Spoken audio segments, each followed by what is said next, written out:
राधे राधे दोस्तों। चलिए आज हम आप सभी को योगिनी एकादशी के व्रत कथा सुनाते हैं। सभी लोग ध्यान पूर्वक आसन पे बैठकर सुनिएगा। बहुत समय पहले अलकापुरी में धन के देवता कुबेर का राज्य था। वे भगवान शिव के परम भक्त थे और प्रतिदिन मानसरोवर से ताजे पुष्प लाकर उनकी पूजा किया करते थे।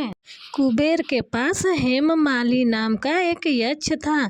उसका कार्य प्रतिदिन भगवान शिव की पूजा के लिए फूल लाना था। हेममाल नामी की पत्नी का नाम विशालाक्षी था।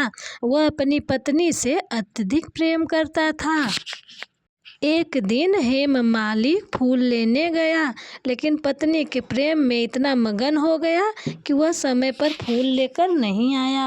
उधर कुबेर भगवान शिव की पूजा के लिए उसकी प्रतीक्षा करते रहे।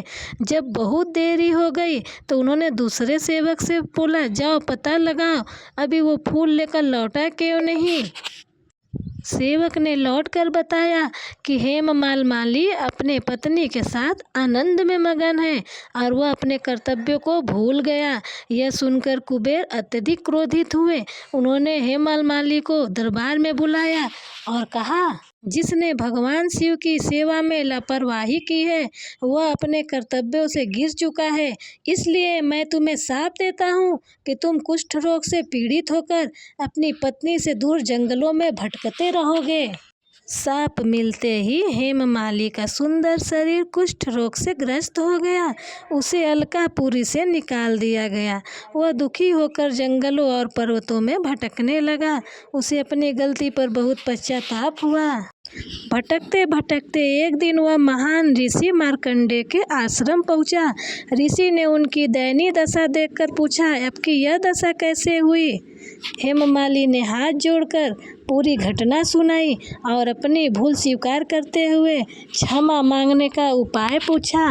फिर ऋषि मार्कंडेय ने कहा, आषाढ़ मास के कृष्ण पक्ष की योगिनी एकादशी का श्रद्धा पूर्वक व्रत करो, भगवान विष्णु की पूजा करो, सच्चे मन से प्रार्थना करो।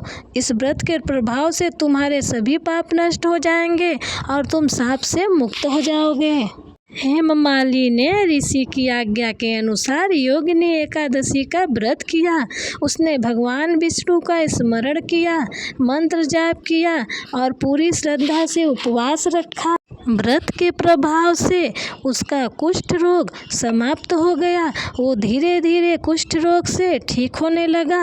वो पहले जैसे सुंदर और स्वस्थ होने लगा। और जब वो एकदम से ठीक हो गया व्रत के प्रभाव से दोस्तों, तो बाद में वह अपने पत्नी से मिला और पत्नी उनकी उसे देखकर बहुत खुश हुई और वो दोनों लोग मिलकर सुखपूर्वक अपना जीवन व्यतीत करने लगे। शास्त्रों में कहा गया है कि योगिनी एकादशी का व्रत करने से बड़े पाप भी नष्ट हो जाते हैं और रोग दुख और दरिद्रता दूर हो जाती है। भगवान विष्णु की विशेष कृपा प्राप्त होती है तथा अंत में मोक्ष का मार्ग खुल जाता है।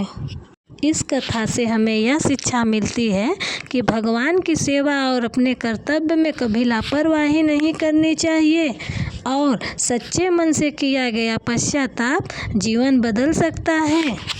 एकादशी का व्रत श्रद्धा और नियम पूर्वक करने से भगवान विष्णु की हमें कृपा प्राप्त होती है। भक्ति संयम और सत्य का मार्ग है, अतः सुख और कल्याण देता है। योगिनी एकादशी का व्रत कथा समाप्त हुई। राधे राधे दोस्तों।